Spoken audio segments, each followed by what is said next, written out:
Mais souvent, par exemple, on va retrouver un manque d'intimité dans le couple. Et on reproche à l'autre de ne pas avoir assez d'intimité. Et on n'ose pas en parler. Et du coup, on trouve un autre sujet. Et ce manque-là, eh bien, va provoquer la dispute. Mais le vrai sujet, ce n'est pas le fait qu'il n'ait pas sorti les poubelles ou déneigé. Tu comprends ce que je veux dire? Ça, c'est la première raison. Ça cache quelque chose de plus profond. Exactement. Donc, cherchez toujours ce qu'il y a de plus profond lorsque vous voyez votre partenaire, votre conjoint, conjointe, partir dans la chicane. Vous vous dites, hop là, là, il y a quelque chose. La deuxième raison, c'est que c'est une façon... Ça va vous choquer ce que je vais vous dire, mais c'est la vérité. Alors, vous me connaissez, je vais vous dire la vérité. La deuxième raison, c'est que on a tendance à décharger un peu trop facilement son stress sur les autres et sur l'autre. On a passé une très mauvaise journée. On serait face à son chat, à son chien, quand jamais on lui parlerait comme ça. Jamais.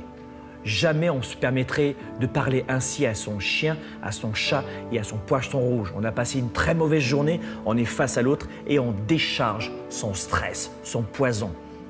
Et je crois que la plupart des gens devraient apprendre à décharger leur stress et leur poison autrement. Ah bah oui. Et les deux principales raisons, c'est ça. Ça cache le vrai sujet et c'est un peu la facilité de décharger sa colère ou ses inimitiés ou ses frustrations de la journée sur l'autre qu'on aime pourtant.